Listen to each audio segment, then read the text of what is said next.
ಕೆಲವೊಮ್ಮೆ ಅನೇಕ ಬಾರಿ ನಾವು ಶಾರೀರಿಕವಾದ, ಲೌಕಿಕವಾದ, ಲೋಕಕ್ಕೆ ಸಂಬಂಧಪಟ್ಟ ಅಗತ್ಯತೆಗಳಿಗೆ ಮಾತ್ರ ದೇವರನ್ನು ಡಿಪೆಂಡ್ ಆಗ್ತದೆ. ಬಟ್ ದೇವರು ನಮ್ಮೆಲ್ಲ ಅಗತ್ಯತೆಯನ್ನು ಪೂರೈಸ್ತಾರೆ. ನಿಮಗೆ ಹಣದ ಸಮಸ್ಯೆ ಇದೆ, ಹಣದ ಕೊರತೆ ಇದೆಯಾ?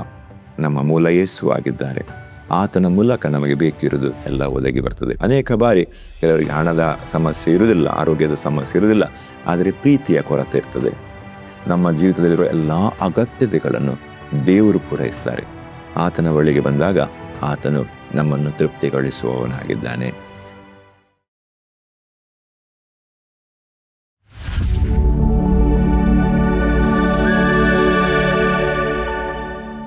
Hallelujah, praise the lord. ಪ್ರಿಯರೇ, ಯೇಸು ಕ್ರಿಸ್ತನ ಪರಿಶುದ್ಧ ನಾಮದಲ್ಲಿ ನಿಮ್ಮನ್ನು ವಂದಿಸ್ತೇನೆ. ಗೈಡಿಂಗ್ ಲೈಟ್, ದಾರಿದೀಪ ಎಂಬ ದೇವರ ವಾಕ್ಯ ಧ್ಯಾನ ಭಾಗಕ್ಕೆ ನಿಮ್ಮೆಲ್ಲರನ್ನು ಸ್ವಾಗತಿಸ್ತೇನೆ. ಪ್ರಿಯರೇ, ಇಂದಿನ ಧ್ಯಾನಕ್ಕೋಸ್ಕರ ದೇವರನ್ನ ಹೃದಯದಲ್ಲಿ ಹಾಕಿದ ವಿಷಯ, ದೇವರು ನಮ್ಮ ಎಲ್ಲ ಅಗತ್ಯತೆಯ ಮೂಲವಾಗಿದ್ದಾರೆ ಎಂಬುದಾಗಿ. God is the source of all our needs ಎಂಬುದಾಗಿ. ಸೊ ನಾವು ಪ್ರಾರ್ಥನೆ ಮಾಡಿಕೊಂಡು ದೇವರ ವಾಕ್ಯ ಧ್ಯಾನಿಸ್ಲಿಕ್ಕೆ ಹೋಗುವ. ಪ್ರೀತಿಯ ಪರಲೋಕದಲ್ಲಿರುವ ತಂದೆಯ ದೇವರೇ, ಯೇಸು ಕ್ರಿಸ್ತನ ನಾಮದಲ್ಲಿ ನಿಮ್ಮ ಸನ್ನಿಧಿಯಲ್ಲಿ ಪ್ರಾರ್ಥನೆ ಮಾಡ್ತಿದ್ದೇವೆ. ಸ್ವಾಮಿ, ನೀವು ಅದ್ಭುತ ಸ್ವರೂಪನ ಆಲೋಚನಾ ಕರ್ತ, ನಿತ್ಯನ ತಂದೆ, ಸಮಾಧಾನ ಪ್ರಭು, ಪರಾಕ್ರಮವುಳ್ಳ ದೇವರು ನೀವು ಸ್ವಾಮಿ. ನಿಮ್ಮ ಸನ್ನಿಧಿಯಲ್ಲಿ ಬೇಡಿಕೊಳ್ಳೋನಿಗೆ ಯಾವ ಮೇಲೆ ಕೊರತೆಲ್ಲ. ನಮ್ಮೊಂದಿಗೆ ಮಾತನಾಡಿ ನಿಮ್ಮ ಸ್ವರವನ್ನು ಕೇಳಬೇಕು. ನಿಮ್ಮ ಮಾತುಗಳು ಬದುಕಿಸುವಂಥದ್ದು ರಾಜ್ಯ, ನಿತ್ಯ ಜೀವನ ಕೊಡುವಂಥದ್ದು ಸ್ವಾಮಿ. ಇಲ್ಲಿ ಈ ಸಂದೇಶ ಕೇಳುವ ಪ್ರತಿಯೊಬ್ಬರೊಂದಿಗೆ ರಾಜ್ಯ, ನೀವು ವೈಯಕ್ತಿಕವಾಗಿ ಮಾತನಾಡಿ ಹೃದಯವನ್ನು ಸ್ಪರ್ಶಿಸಿ ರಾಜ್ಯ. ಪವಿತ್ರ ಆತ್ಮ, ನೀವೆಲ್ಲವನ್ನು ನಿಮ್ಮ ಚಿತ್ತದ ನೀವು ನಡೆಸಿ, ನೀವೆಲ್ಲವನ್ನು ಆತೊಟ್ಟಿಗೆ ತೆಗೆದುಕೊಳ್ಳಿ. ತಂದೆ, ನಿಮಗೆ ಮಹಿಮೆ ಆಗ್ಲಪ್ಪ. ಯೇಸು ಕ್ರಿಸ್ತನ ನಾಮದಲ್ಲಿ ಬೇಡಿ ಬಂದಿದ್ದೇವೆ, ಆಮೆನ್. ಬೇರೆ ಇವತ್ತಿನ ಸಂದೇಶದ ವಿಷಯ ನಾನು ಈಗಲೇ ಹೇಳಿದಾಗೆ, ದೇವರು ನಮ್ಮ ಎಲ್ಲ ಅಗತ್ಯತೆಯ ಮೂಲವಾಗಿದ್ದಾರೆ. God is the source of all our needs ಎಂಬುದಾಗಿ. ನಮ್ಮ ಜೀವಿತದಲ್ಲಿ ನಮಗೆ ಅನೇಕ ಅಗತ್ಯತೆಗಳಿದೆ. ಅದು ಹಣದ ಅಗತ್ಯ ಇರ್ಬೋದು, ಪ್ರೀತಿಯ ಅಗತ್ಯತೆ ಇರ್ಬೋದು, ಸಮಾಧಾನದ ಅಗತ್ಯತೆ, ಆರೋಗ್ಯದ ಅಗತ್ಯತೆ ಇರ್ಬೋದು, ನೆಮ್ಮದಿಯ ಅಗತ್ಯತೆ ಇರ್ಬೋದು, ಏನೇ ಇರ್ಬೋದು. ಆ ಎಲ್ಲ ಅಗತ್ಯತೆಯನ್ನು ಪೂರೈಸುವ ನಮ್ಮ ಮೂಲ ಅಂದರೆ ನಮ್ಮ ಸೋರ್ಸ್ ಯಾರಂದ್ರೆ ದೇವರು. ಆ ದೇವರ ಮೂಲಕವೇ ನಮಗೆ ಬೇಕಿರುವುದೆಲ್ಲವೂ ಕೂಡ ಒದಗಿ ಬರುವಂಥದ್ದು. ಇದು ಈ ಸಂದೇಶದ ತಾತ್ಪರ್ಯವಾಗಿದೆ. ನಾವು ಕೀರ್ತನೆ 23ನೇ ಅಧ್ಯಾಯದ 1ನೇ ವಚನವನ್ನು ನೋಡಿಕೊಳ್ಳುವ. ಅಲ್ಲಿ ನಾವು ವಾಕ್ಯ ಹೀಗೆ ಓದ್ತೇವೆ, ಯೆಹೋವನು ನನಗೆ ಕುರುಬನು, ಕೊರತೆ ಪಡೆನು ಎಂಬುದಾಗಿ.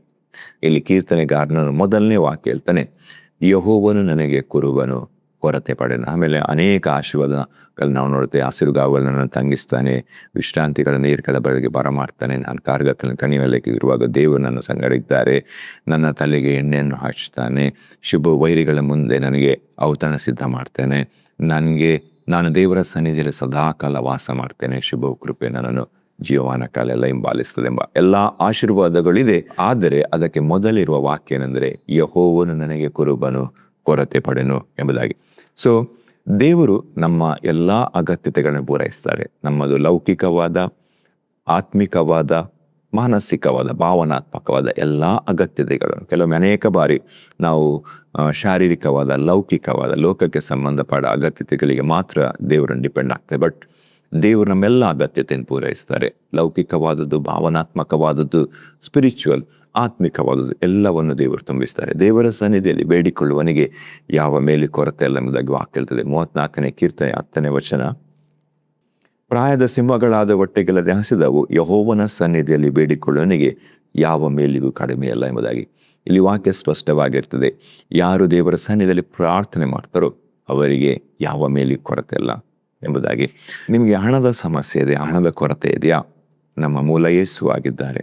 ಆತನ ಮೂಲಕ ನಮಗೆ ಬೇಕಿರುವುದು ಎಲ್ಲ ಒದಗಿ ಬರ್ತದೆ. ಫಿಲಿಪ್ಪಿ 4ನೇ ಅಧ್ಯಾಯದ 19ನೇ ವಚನ, ನನ್ನ ದೇವರು ಕ್ರಿಸ್ತ ಯೇಸುವಿನ ಮೂಲಕ ತನ್ನ ಪ್ರಭಾವದ ಐಶ್ವರ್ಯಕ್ಕೆ ತಕ್ಕ ಹಾಗೆ ನಿಮ್ಮ ಪ್ರತಿಯೊಂದು ಕೊರತೆಯನ್ನು ನೀಗಿಸುವನು. ನಮ್ಮ ತಂದೆಯಾದ ದೇವರಿಗೆ ಯುಗಾಂತರಗಳಲ್ಲಿಯೂ ಪ್ರಭಾವ, ಆಮೆನ್ ಎಂಬುದಾಗಿ. ಸೊ ನೀವು ಹಣದ ಸಮಸ್ಯೆ, ಫೈನಾನ್ಷಿಯಲ್ ಪ್ರಾಬ್ಲಮಲ್ಲಿ ಹಾದು ಹೋಗುತ್ತದೆ. ದೇವರ ವಾಕ್ಯ ಹೇಳ್ತದೆ, ದೇವರು ಕ್ರಿಸ್ತ ಯೇಸುವಿನ ಮೂಲಕ ತನ್ನ ಪ್ರಭಾವದ ಐಶ್ವರ್ಯಕ್ಕೆ ತಕ್ಕ ಹಾಗೆ ನಿಮ್ಮ ಎಲ್ಲ ಕೊರತೆಯನ್ನು ನೀಗಿಸ್ತಾರೆ ಎಂಬುದಾಗಿ. ಹಲ್ಲೆಲೂಯಾ. ನಿಮಗೆ ಆರೋಗ್ಯದ ಕೊರತೆಯ, ನಿಮಗೆ ಅನಾರೋಗ್ಯದಲ್ಲಿ ಹಾದು ಹೋಗ್ತಿದ್ದೀರಾ, ನಿಮಗೆ ಸಮಸ್ಯೆ ಇದೆಯಾ, ದೇಹದಲ್ಲಿ ಸಂಕಟ ಇದೆಯಾ? ದೇವರು ಹೇಳ್ತಾನೆ, ನಾನು ಯೆಹೋವ ರಾಫ, ನಾನು ನಿಮ್ಮ ಆರೋಗ್ಯದಾಯಕನು ಎಂಬುದಾಗಿ. ಯೇಸು ಕ್ರಿಸ್ತನ ಬಾಸುಣ್ಣಿಂದ ನಿಮಗೆ ಗುಣವಾಗಿದೆ. So God will give you health. So ಆರೋಗ್ಯದ ಸೋರ್ಸ್ ಯಾರಾಗಿದ್ದಾರೆ ಅಂತ ಹೇಳಿದರೆ ದೇವರಾಗಿದ್ದಾರೆ. ದೇವರಿಂದ ಆರೋಗ್ಯ ನಮ್ಮ ದೇಹಕ್ಕೆ, ಮನಸ್ಸಿಗೆ ಒದಗಿ ಬರ್ತದೆ. ಹಲ್ಲೆಲೂಯ. ಸೊ ಈ ಸಂದೇಶದ ತಾತ್ಪರ್ಯ ಅದೇ, ದೇವರು ನಮ್ಮ ಎಲ್ಲ ಅಗತ್ಯತೆ ಮೂಲ. ನಿಮ್ಮ ಜೀವಿತದಲ್ಲಿ ಯಾವ ಕೊರತೆ ಇದೆ? ಹಣದ ಕೊರತೆ ಇದೆಯಾ? ಅದು ದೇವರಿಂದ ಒದಗಿ ಬರ್ತದೆ. ನಿಮಗೆ ಆರೋಗ್ಯದ ಕೊರತೆ ಇದೆಯಾ? ಅದು ದೇವರಿಂದ ಒದಗಿ ಬರ್ತದೆ. ಸೊ ಕೆಲವರಿಗೆ ಭಯ, ಕೆಲವರಿಗೆ ಧೈರ್ಯದ ಕೊರತೆ ಇದೆ, ಭಯವನ್ನು ಅನುಭವಿಸ್ತಾ ಇದ್ದಾರೆ. ಸೊ ದೇವರು ಹೇಳ್ತಾರೆ, ನಾನೇ ನಿನ್ನ ಸಂಗಡ ಇದ್ದೇನೆ, ನಾನು ನಿನ್ನನ್ನು ಬಲಪಡಿಸ್ತೇನೆ ಎಂಬುದಾಗಿ. ಸೊ ನಾವು ಭಯದಲ್ಲಿ ಆದವು. ಸೊ ಅಲ್ಲಿ ನಾವು ನೋಡ್ತೇವೆ ಕೀರ್ತನೆ 23ನೇ ಅಧ್ಯಾಯದಲ್ಲಿ ಕೂಡ ಕೀರ್ತನೆ, ಕಾರಣ ನಾನು ಕಾರ್ಗತ್ತಿನ ಕಣಿವೆಯಲ್ಲಿ ಹಾದು ಹೋಗುವಾಗ, ಸಂಕಟದಲ್ಲಿ ಭಯದ ಪರಿಸ್ಥಿತಿಯಲ್ಲಿ ಮಾಡುವಾಗ ದೇವರು ನನ್ನ ಸಂಗಡ ಇದ್ದಾರೆ, ದೇವರು ನನಗೆ ಧೈರ್ಯವನ್ನು ಕೊಡ್ತಾರೆ, ನಾನು ಭಯ ಪಡುತ್ತಿಲ್ಲ ಎಂಬುದಾಗಿ. ಸೊ ಯೆಶಾಯ 41ನೇ ಅಧ್ಯಾಯದ 10ನೇ ವಚನ, ನೀನಂತೂ ಹೆದರಬೇಡ, ನಾನೇ ನಿನ್ನೊಂದಿಗಿದ್ದೇನೆ, ದಿಗ್ಭ್ರಮೆಗೊಳ್ಳೆದೆಲು, ನಾನೇ ನಿನ್ನ ದೇವರು, ನಾನು ನಿನ್ನನ್ನು ಬಲಪಡಿಸುತ್ತೇನೆ, ಹೌದು ನಿನಗೆ ಸಹಾಯ ಮಾಡುತ್ತೇನೆ, ನನ್ನ ಧರ್ಮದ ಬಲಗೈಯನ್ನು ನಿನಗೆ ಆಧಾರ ಮಾಡುತ್ತೇನೆ ಎಂಬುದಾಗಿ. ಹಲ್ಲೆಲೂಯಾ. ಎಂಥ ಅದ್ಭುತವಾದ ವಾಕ್ಯ, ಶ್ರೇಷ್ಠವಾದ ವಾಕ್ಯ. ಯಾರಾದರೂ ನೀವು ಧೈರ್ಯದ ಕೊರತೆ ಇರೋದಾದರೆ, ಭಯ ಪಡ್ತಾ ಇರೋದಾದರೆ, ದೇವರು ಹೇಳ್ತಾರೆ, ನಾನೇ ನಿನ್ನ ಸಂಗಡ ಇದ್ದೇನೆ, ನನ್ನ ಧರ್ಮದ ಬಲಗೈ ನಿನಗೆ ಆಧಾರ ಮಾಡ್ತೇನೆ ಎಂಬುದಾಗಿ. ನಿಮ್ಮ ಜೀವಿತದಲ್ಲಿ ಅನ್ಯಾಯ ಆಗ್ತಾ ಇದೆಯಾ? ನ್ಯಾಯ ಇಲ್ಲವಾ? ಸೊ ನೀವು ಅದರ ಕೊರತೆಯನ್ನು ಅನುಭವಿಸ್ತಾ ಇದ್ದಾರಾ? ನನ್ನ ಜೀವಿತದಲ್ಲಿ ಅನ್ಯಾಯವೇ ನಡೀತಾ ಇದೆ, ನನಗೆ ನ್ಯಾಯ ಸಿಗುವುದಿಲ್ಲವಾ ಎಂಬುದಾಗಿ ಹೇಳ್ತಾ ಇದ್ದೀರಾ? ದೇವರ ಬಳಿಗೆ ಬನ್ನಿ. ದೇವರು ಸದ್ಧರ್ಮವುಳ್ಳ ದೇವರು. ಆತನ ಹೆಸರು ಯೆಹೋವ ಚಿದ್ಕೇನ್.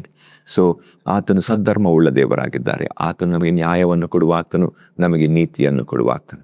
ಹಲ್ಲೆಲೂಯಾ. ಸೊ ಅನೇಕ ಬಾರಿ ನಾವು ಈಗ ನೋಡಿದ್ದೇವೆ, ಭಯದ ಪರಿಸ್ಥಿತಿ ಇರ್ಬೋದು, ನ್ಯಾಯದ ಕೊರತೆ ಇರ್ಬೋದು, ಆರೋಗ್ಯದ ಕೊರತೆ ಇರ್ಬೋದು, ಹಣದ ಕೊರತೆ ಇರಬೇಕು. ಎಲ್ಲ ಸಂದರ್ಭಗಳಲ್ಲಿ ದೇವರು ಅದನ್ನು ಒದಗಿಸುವ ಮೂಲವಾಗಿದ್ದಾರೆ. Is a source who fulfils all our needs. ನಮ್ಮ ಎಲ್ಲ ಅಗತ್ಯತೆಗಳನ್ನು ಪೂರೈಸುವ. ಅನೇಕ ಬಾರಿ ಕೆಲವರಿಗೆ ಹಣದ ಸಮಸ್ಯೆ ಇರುವುದಿಲ್ಲ, ಆರೋಗ್ಯದ ಸಮಸ್ಯೆ ಇರುವುದಿಲ್ಲ, ಆದರೆ ಪ್ರೀತಿಯ ಕೊರತೆ ಇರ್ತದೆ. They are not receiving any help. ಭಾವನಾತ್ಮಕವಾದ ಅಗತ್ಯತೆ, ಪ್ರೀತಿಯ ಕೊರತೆ ಇರ್ತದೆ. ದೇವರು ಹೇಳ್ತಾರೆ, ನಾನು ನಿನ್ನನ್ನು ಶಾಶ್ವತ ಪ್ರೇಮದಿಂದ ಪ್ರೀತಿಸಿದ್ದೇನೆ ಎಂಬುದಾಗಿ. ಅನೇಕರಿಗೆ ಒಂದು ವಿಷಯ, ನನ್ನನ್ನು ಯಾರು ಪ್ರೀತಿಸುವುದಿಲ್ಲ, ನನ್ನನ್ನು ಯಾರು ಬಯಸುವುದಿಲ್ಲ ಎಂಬುದಾಗಿ. ಅದು ದೇವರು ಹೇಳ್ತಾರೆ, ನೀನು ನನಗೆ ಅಮೂಲ್ಯನು, ಮಾನ್ಯನು, ಪ್ರಿಯನು ಎಂಬುದಾಗಿ. ಹಲ್ಲೆಲೂಯಾ.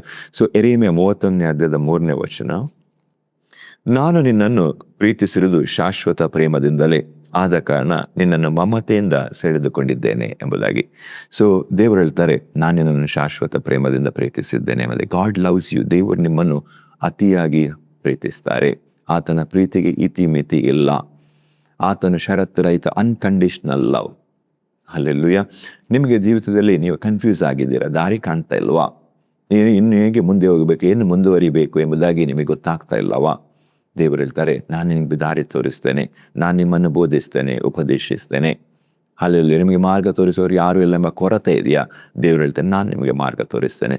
ಯೆರೆಮೀಯ 33ನೇ ಅಧ್ಯಾಯದ 3ನೇ ವಚನ, ನನ್ನನ್ನು ಕೇಳಿಕೋ, ನಾನು ನಿನಗೆ ಸದುತ್ತರವನ್ನು ದಯಪಾಲಿಸಿ ನಿನಗೆ ತಿಳಿಯದ ಮಾತಾದ ಗೂಢಾರ್ಥಗಳನ್ನು ಗೋಚರಪಡಿಸು ಎಂಬುದಾಗಿ. ಸೊ ದೇವರು ಹೇಳ್ತಾನೆ, ನನ್ನನ್ನು ಕೇಳಿಕೋ, ನಾನು ನಿನಗೆ ತಿಳಿಯದ ಮಾತಾದ ಗೂಢಾರ್ಥಗಳನ್ನು ತಿಳಿಸ್ತೇನೆ ಎಂಬುದಾಗಿ. I will teach you. ನಾನು ನಿಮಗೆ ಉಪದೇಶಿಸ್ತೇನೆ, ಬೋಧಿಸ್ತೇನೆ, ನಡೆಯಬೇಕಾದ ಮಾರ್ಗವನ್ನು ತಿಳಿಸ್ತೇನೆ ಎಂಬುದಾಗಿ. ಹಲ್ಲೆಲೂಯಾ. ನಂತರ ನಮಗೆ ಸಮಾಧಾನದ ಕೊರತೆ ಇದೆಯಾ? ನಮ್ಮಲ್ಲಿ ಜೀವಿತದಲ್ಲಿ ಶಾಂತಿ ಇಲ್ವಾ? ಸಮಾಧಾನ ಇಲ್ವಾ? ಯೇಸು ಸಮಾಧಾನದ ಪ್ರಭುವಾಗಿದ್ದಾರೆ. ಆತನು ನಿಮ್ಮ ಜೀವಿತದಲ್ಲಿ ನಿಜವಾದ ಸಮಾಧಾನವನ್ನು ಕೊಡುವ ಆತನಾಗಿದ್ದಾನೆ. ಯೋಹಾನ 14ನೇ ಅಧ್ಯಾಯದ 27ನೇ ವಚನ, ಶಾಂತಿಯನ್ನು ನಿಮಗೆ ಬಿಟ್ಟು ಹೋಗುತ್ತೇನೆ, ನನ್ನಲ್ಲಿರುವಂಥ ಶಾಂತಿಯನ್ನು ನಿಮಗೆ ಕೊಡುತ್ತೇನೆ, ಲೋಕ ಕೊಡುವ ರೀತಿಯಿಂದ ನಾನು ನಿಮಗೆ ಕೊಡುವುದಿಲ್ಲ. ನಿಮ್ಮ ಹೃದಯವು ಕಳವಳಗೊಳ್ಳದಿರಲಿ, ಹೆದರದಿರಲಿ. ಹಲ್ಲೆಲೂಯಾ. ಯೇಸು ಆಮೇಲೆ ಹೇಳ್ತಾರೆ, ಶಾಂತಿಯನ್ನು ನಿಮಗೆ ಬಿಟ್ಟು ಹೋಗ್ತೇನೆ, ನನ್ನಲ್ಲಿರುವುದನ್ನು ಕೊಡ್ತೇನೆ, ನನ್ನಲ್ಲಿರುವ ಸಮಾಧಾನ, ನನ್ನಲ್ಲಿರುವ ಶಾಂತಿಯನ್ನು ನಾನು ನಿಮಗೆ ಕೊಡ್ತೇನೆ. ಅದು ಪರಿಪೂರ್ಣವಾದುದು, ಶ್ರೇಷ್ಠವಾದುದು, ಉತ್ತಮವಾದುದು. ಸೊ ನಾವು ನೋಡಿದ್ದೇವೆ, ನಮ್ಮ ಎಲ್ಲ ಅಗತ್ಯತೆ, ನಾವು ಕೆಲವೊಂದು ಮಾತ್ರ ಲಿಸ್ಟ್ ಔಟ್ ಮಾಡಿದ್ದೇವೆ, ಆದರೆ ನಮ್ಮ ಜೀವಿತದಲ್ಲಿರುವ ಎಲ್ಲ ಅಗತ್ಯತೆಗಳನ್ನು ದೇವರು ಪೂರೈಸ್ತಾರೆ. ಆತನ ಬಳಿಗೆ ಬಂದಾಗ ಆತನು ನಮ್ಮನ್ನು ತೃಪ್ತಿಗೊಳಿಸುವವನಾಗಿದ್ದಾನೆ. We should not depend on anything else. ನಾವು ಈ ಲೋಕದಲ್ಲಿ ಬೇರೆ ಯಾವುದನ್ನು ಡಿಪೆಂಡ್ ಆಗಬಾರ್ದು, ಯಾವುದಕ್ಕೂ ಕೂಡ.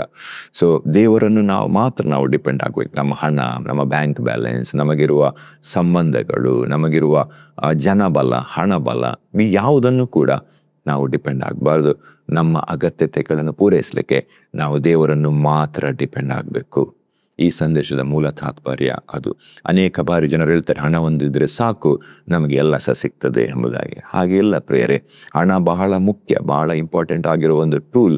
ದೇವರು ನಮಗೆ ಅದನ್ನು ಕೊಡ್ತಾರೆ, ಅದು ಅನೇಕ ವಿಷಯಗಳಿಗೆ ಕನೆಕ್ಟ್ ಆಗಿದೆ. ಆದರೆ ಹಣವೇ ಎಲ್ಲವೂ ಅಲ್ಲ. ಹಣದ ಮೂಲಕ ನನಗೆ ಪ್ರೀತಿ ಸಿಗ್ತದೆ, ಹಣದ ಮೂಲಕ ಜನರಿಂದ ನನಗೆ ಗೌರವ ಸಿಗ್ತದೆ, ಹಣದ ಮೂಲಕ ನನಗೆ ಎಲ್ಲವೂ ಸಿಗ್ತದೆ ಎಂಬುದಾಗಿ ಅನೇಕರು ಅನಿಸುತ್ತಾರೆ. ಹಾಗೆಲ್ಲ ಪ್ರಿಯರೇ, ನಾವು ಯಾವಾಗ ದೇವರನ್ನು ಆತುಕೊಳ್ತೇವೋ ದೇವರು ಎಲ್ಲದರ ಮೂಲವಾಗಿದ್ದಾರೆ. ಆತನು ಹಣವನ್ನು ಕೊಟ್ಟು ಆ ಹಣವನ್ನು, ಐಶ್ವರ್ಯವನ್ನು, ಆ ಭಾಗ್ಯವನ್ನು ನಾವು ಅನುಭವಿಸಲಿಕ್ಕೆ ಬೇಕಾದ ಆ ಒಳ್ಳೆಯ ಸಮಯವನ್ನು ದೇವರೇ ಕೊಡುವ ಸಾಮರ್ಥ್ಯ ದೇವರೇ ಕೊಡುವವರಾಗಿದ್ದಾರೆ. Hallelujah. If God is with you, ದೇವರು ನಿಮ್ಮೊಂದಿಗೆ ಇರುವುದಾದರೆ ಆ ಐಶ್ವರ್ಯ, ಹಣವನ್ನು ಅನುಭವಿಸಲಿಕ್ಕೆ ಬೇಕಾದ ಸಾಮರ್ಥ್ಯವನ್ನು, ಒಳ್ಳೆಯ ಆ ಜೀವಿತವನ್ನು ಕೂಡ ದೇವರು ಕೊಡುವವರಾಗಿದ್ದಾರೆ. ಸೊ ಮತ್ತಾಯನ ಬರೆದ ಸುವಾರ್ತೆ 6ನೇ ಅಧ್ಯಾಯದ 24ನೇ ವಚನವನ್ನು ನೋಡಿಕೊಳ್ಳುವ. ಯಾವನು ಇಬ್ಬರು ಯಜಮಾನನಿಗೆ ಸೇವೆ ಮಾಡಲಾರನು, ಅವನು ಒಬ್ಬನನ್ನು ದ್ವೇಷಿಸಿ ಮತ್ತೊಬ್ಬನನ್ನು ಪ್ರೀತಿಸುವನು, ಇಲ್ಲವೇ ಒಬ್ಬನನ್ನು ಹೊಂದಿಕೊಂಡು ಮತ್ತೊಬ್ಬನನ್ನು ದಾಸರ ಮಾಡುವನು. ನೀವು ದೇವರನ್ನು ಧನವನ್ನು ಕೂಡ ಸೇವಿಸಲಾರಿರಿ ಎಂಬುದಾಗಿ ವಾಕ್ಯ ಇರ್ತದೆ. ಹಲ್ಲೆಲೂಯಾ. ನೀವು ದೇವರನ್ನು ಧನವನ್ನು ಸೇವಿಸಲಾರಿರಿ. ಇಬ್ಬರು ಯಜಮಾನಿಗೆ ಸೇವೆ ಮಾಡಲಿಕ್ಕೆ ಆಗುವುದಿಲ್ಲ. ನಮ್ಮ ಜೀವಿತದಲ್ಲಿ ಹಣ ಒಡೆಯನಾಗಬಾರ್ದು, ಹಣ ಲಾರ್ಡ್ ಆಗಬಾರ್ದು. ನಮ್ಮ ಜೀವಿತದಲ್ಲಿ ಪರಾತ್ಪರನಾದ ದೇವರು ಯೇಸು ಕ್ರಿಸ್ತನು ನಮ್ಮ ಜೀವಿತದ ಒಡೆಯನಾಗಬೇಕು, ಲಾರ್ಡ್ ಆಗಬೇಕು. ಆತನನ್ನೇ ನಾವು ಹಿಂಬಾಲಿಸಬೇಕು, ಆತನಿಗೆ ತಲೆಬಾಗಬೇಕು.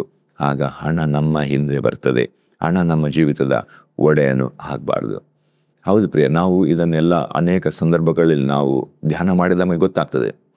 ಹಣದಿಂದ ನಾವು ಮೆಡಿಸಿನ್ ಖರೀದಿ ಮಾಡ್ಬೋದು, ಔಷಧಿಯನ್ನು ಖರೀದಿ ಮಾಡ್ಬೋದು, ಆದರೆ ಆರೋಗ್ಯವನ್ನು ಖರೀದಿ ಮಾಡಲಿಕ್ಕೆ ಆಗೋದಿಲ್ಲ. ಆರೋಗ್ಯ ದೇವರಿಂದ ಬರುವಂಥದ್ದು. ನಮ್ಮ ಹತ್ರ ಹಣ ಇದ್ದರೆ ನಾವು ಒಳ್ಳೆಯ ಹಾಸಿಗೆ, ರೂಮಿಗೆ AC ಖರೀದಿ ಮಾಡ್ಬೋದು, ಆದರೆ ನಿದ್ದೆಯನ್ನು ಖರೀದಿ ಮಾಡಲಿಕ್ಕೆ ಆಗೋದಿಲ್ಲ. ನಿದ್ದೆ ದೇವರಿಂದ ಬರುವಂಥ ಕೊಡಲ್ಪಡುವಂಥ ಆಶೀರ್ವಾದ. You cannot buy sleep. You can buy a bed or AC, but you cannot buy sleep. ನಿದ್ದೆ ದೇವರಿಂದ ಬರುವ ಆಶೀರ್ವಾದವಾಗಿದೆ. ನಾವು ಹಣದಿಂದ ಒಂದು ಒಳ್ಳೆಯ ದೊಡ್ಡ ಮನೆಯನ್ನು ಖರೀದಿ ಮಾಡ್ಬೋದು, ಆದರೆ ಸಮಾಧಾನವನ್ನು ಖರೀದಿ ಮಾಡಲಿಕ್ಕೆ ಆಗೋದಿಲ್ಲ. ಆ ಮನೆಯಲ್ಲಿ ಸಮಾಧಾನದಿಂದ, ಶಾಂತಿಯಿಂದ ಇರಬೇಕಾದ್ರೆ ಯು ನೀಡ್ ಜೀಸಸ್. ಯೇಸುವಿನ ಅಗತ್ಯವಿದೆ. ಯೇಸು ಆ ಮನೆಯಲ್ಲಿ ವಾಸ ಮಾಡೋದಾದರೆ ಆ ಮನೆಯಲ್ಲಿ ಸಮಾಧಾನ, ನೆಮ್ಮದಿ, ಶಾಂತಿ ಇರ್ತದೆ. ಹಲ್ಲೆಲೂಯಾ. ಸೊ ಇದೆಲ್ಲ ದೇವರಿಂದ ಬರುವ ಅಮೂಲ್ಯವಾದುದು. ಪ್ರಿಯರೇ, ನಿಮ್ಮ ಜೀವಿತದಲ್ಲಿ ಹಣದಲ್ಲಿ ಖರೀದಿ ಆಗದೇ ಇರುವಂಥದ್ದು ಏನಾದರೂ ಇರುವುದಾದರೆ ಆಗ ನೀವು ನಿಜವಾಗಿಯೂ ಐಶ್ವರ್ಯವಾಗ್ತೀರಿ. If you have something which money cannot buy, then you are really wealthy. Hallelujah. So ಹಣಕ್ಕೆ ಖರೀದಿ ಆಗದೇ ಇರುವಂಥದ್ದು, ಸಿಗದೇ ಇರುವಂಥದ್ದು ನಿಮ್ಮ ಜೀವಿತದಲ್ಲಿ ಇದ್ದರೆ ನೀವು ಶ್ರೀಮಂತರು. ಹಲ್ಲೆಲೂಯಾ. ಸೊ ಆರೋಗ್ಯ, ಅದು ಹಣದ ಖರೀದಿಗೆ ಸಿಗುವುದಿಲ್ಲ. ನಿದ್ದೆ ನೀವು ಹಣದಿಂದ ಖರೀದಿಸಲಿಕ್ಕೆ ಸಾಧ್ಯವಿಲ್ಲ. ಸಮಾಧಾನ ಹಣದಿಂದ ಖರೀದಿಸಲಿಕ್ಕೆ ಸಿಗುವುದಿಲ್ಲ.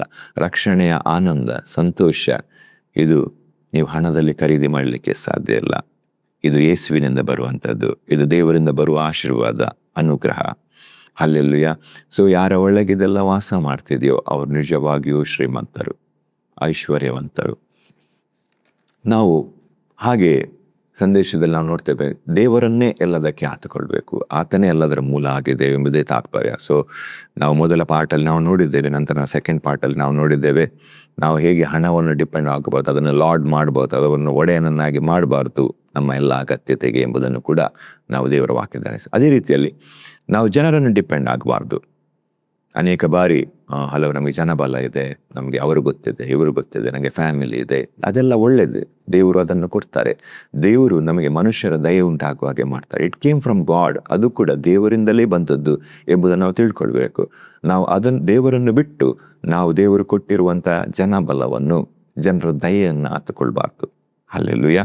ಸೊ ಯಾರು ಮನುಷ್ಯರನ್ನು ಡಿಪೆಂಡ್ ಆಗ್ತಾನೋ ಅವನು ಶಾಪಗ್ರಸ್ತನೆಂಬುದಾಗಿ ವಾಕ್ಯ ಹೇಳ್ತದೆ. ಯೆರೆಮೀಯ 17ನೇ ಅಧ್ಯಾಯದ 5ನೇ ವಚನ. ಯೆಹೋವನು ಹೀಗೇನ್ನುತ್ತಾನೆ, ಮಾನವ ಮಾತ್ರದವರಲ್ಲಿ ಭರವಸವಿಟ್ಟು ನರಜನ್ಮದವರನ್ನು ತನ್ನ ಭುಜಬಲವೆಂದು ತಿಳಿದು ಯೆಹೋವನನ್ನು ತೊರೆಯುವ ಮನಸ್ಸುಳ್ಳವನು ಶಾಪಗ್ರಸ್ತನು ಎಂಬುದಾಗಿ. ಹಲ್ಲೆಲೂಯಾ. ಸೊ ದೇವರನ್ನು ತೊರೆದು ಮನುಷ್ಯರನ್ನು ಆತುಕೊಳ್ಳುವ, ಮನುಷ್ಯರ ಸಪೋರ್ಟನ್ನು, ಮನುಷ್ಯರ ಸಹಕಾರವನ್ನು ಡಿಪೆಂಡ್ ಆಗುವವನು ಶಾಪಗ್ರಸ್ತ ಎಂಬುದಾಗಿ ವಾಕ್ಯ ಇರ್ತದೆ. ನಿಮ್ಮ ಬಲಹೀನ ಪರಿಸ್ಥಿತಿ ಇರಬಹುದು, ನಿಮಗೆ ಅಗತ್ಯತೆ ಇರಬಹುದು. ನಿಮ್ಮ ಬಲಹೀನ ಪರಿಸ್ಥಿತಿಯಲ್ಲಿ ದೇವರ ಬಲ ಪೂರ್ಣ ಸಾಧಕವಾಗ್ತದೆ. God's power will work when you are weak. ನಾವು 2 ಕೊರಿಂಥ 12ನೇ ಅಧ್ಯಾಯ 9 ಮತ್ತು 10ನೇ ವಚನ ನೋಡುವ.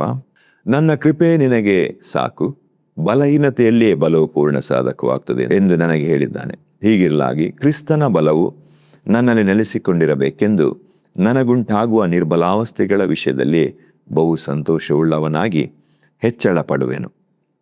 ಆದ್ದರಿಂದ ಕ್ರಿಸ್ತನ ನಿಮಿತ್ತ ನನಗೆ ನಿರ್ಬಲಾವಸ್ಥೆಯು, ತಿರಸ್ಕಾರವು, ಕೊರತೆಯು, ಹಿಂಸೆಯು, ಇಕ್ಕಟ್ಟು ಸಂಭವಿಸಿದಾಗ ಸಂತುಷ್ಟನಾಗಿದ್ದೇನೆ. ನಾನು ಯಾವಾಗ ನಿರ್ಬಲನಾಗಿದ್ದೇನೋ ಆವಾಗಲೇ ಬಲವುಳ್ಳವನಾಗಿದ್ದೇನೆ ಎಂಬುದಾಗಿ. ಹಲ್ಲೆಲೂಯಾ. ಸೊ ನಮ್ಮ ನಿರ್ಬಲಾವಸ್ಥೆಯಲ್ಲಿಯೇ ದೇವರ ಬಲ ಪೂರ್ಣ ಸಾಧಕವಾಗ್ತದೆ. Hallelujah. So depend on God for everything. So ನಿಮ್ಮೆಲ್ಲ ಪರಿಸ್ಥಿತಿಯಲ್ಲಿ, ಬಲಹೀನ ಪರಿಸ್ಥಿತಿಯಲ್ಲಿ, ಕೊರತೆಯ ಪರಿಸ್ಥಿತಿಯಲ್ಲಿ, ಸಂಕಟದಲ್ಲಿ, ನೋವಿನಲ್ಲಿ, ಅಸಮಾಧಾನ ಇರುವಾಗ, ಎಲ್ಲ ಪರಿಸ್ಥಿತಿಯಲ್ಲಿ ದೇವರನ್ನು ಹತ್ತುಕೊಳ್ಳಿ. ದೇವರು ನಿಮ್ಮ ಎಲ್ಲ ಅಗತ್ಯತೆಯನ್ನು ಪೂರೈಸುವ ಮೂಲವಾಗಿದ್ದಾರೆ. ಯೆಹೋವನು ನನಗೆ ಕುರುಬನು, ನಾನು ಕೊರತೆ ಪಡೆನು ಎಂಬುದಾಗಿ. ಯಾವ ಕೊರತೆ ಇರುವುದಿಲ್ಲ. ಪ್ರೀತಿಯ, ಸಮಾಧಾನದ ಯಾವ ಕೊರತೆ ಇರುವುದಿಲ್ಲ. ದೇವರು ನಮ್ಮ ಸಂಗಡ ಇದ್ದು ನಮ್ಮ ಎಲ್ಲ ಅಗತ್ಯತೆಗಳನ್ನು ಪೂರೈಸುವವರಾಗಿದ್ದಾರೆ. ಹಲ್ಲೆಲೂಯಾ. ಈ ವಾಕ್ಯ ಭಾಗ ನಿಮಗೆ ಆಶೀರ್ವಾದದಾಯಕ ಆಗಲಿ. ಪ್ರಾರ್ಥನೆ ಮಾಡುವ. ಪ್ರೀತಿಯ ಪರಲೋಕದ ತಂದೆ, ಯೇಸು ಕ್ರಿಸ್ತನ ನಾಮದಲ್ಲಿ ನಿಮ್ಮ ಸನ್ನಿಧಿಯಲ್ಲಿ ಪ್ರಾರ್ಥಿಸ್ತೇವೆ. ಅಪ್ಪ, ನೀವು ಒಳ್ಳೆಯವರು, ಒಳ್ಳೆಯದನ್ನೇ ಮಾಡುವ ದೇವರು ಸ್ವಾಮಿ. ಅಪ್ಪ ಸ್ವಾಮಿ, ಈಗ ನೀವು ಮಾತನಾಡಿದ ಮಾತುಗಳು ಸ್ವಾಮಿ ಪ್ರತಿಯೊಬ್ಬ ಹೃದಯದಲ್ಲಿ ಆಳವಾಗಿ ಬೇರಲಿ, 100% ಫಲ ಕೊಡಲಿ. ಮಾತಾದ ಕಾರ್ಯಗಳು ಅವರ ಜೀವಿತ ನಡೆಯಲಿ ಸ್ವಾಮಿ.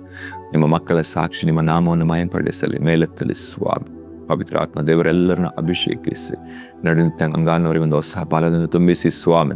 ಕೇಳಿಸಿಕೊಂಡ ವಾಕ್ಯದಂತೆ ನಡೀಲಿಕ್ಕೆ ಅವರಿಗೆ ಬಲ ಕೊಡಿ, ಕೃಪೆ ಕೊಡಿ, ದಯ ತೋರಿ ಸ್ವಾಮಿ. Thank you lord. ಯೇಸು ಕ್ರಿಸ್ತನ ನಾಮದಲ್ಲಿ ಬೇಡಿ ಹೊಂದಿದ್ದೇವೆ. ಆಮೆನ್. ಪ್ರಿಯರೇ, ಈ ಸಂದೇಶ ನಿಮಗೆ ಆಶೀರ್ವಾದದಾಯಕ ಆಗಿರೋದಾದರೆ ಚಾನಲನ್ನು ಸಬ್ಸ್ಕ್ರೈಬ್ ಮಾಡಿ, ಲೈಕ್ ಮಾಡಿ, ಸಂದೇಶವನ್ನು ಕಮೆಂಟ್ ಮಾಡಿ, ನೋಟಿಫಿಕೇಶನ್ ಬೆಲ್ ಒತ್ತಿ. ಆಗ ಹೊಸ ಸಂದೇಶಗಳು ರಿಲೀಸ್ ಆದಾಗ ನಿಮಗೆ ಗೊತ್ತಾಗ್ತದೆ.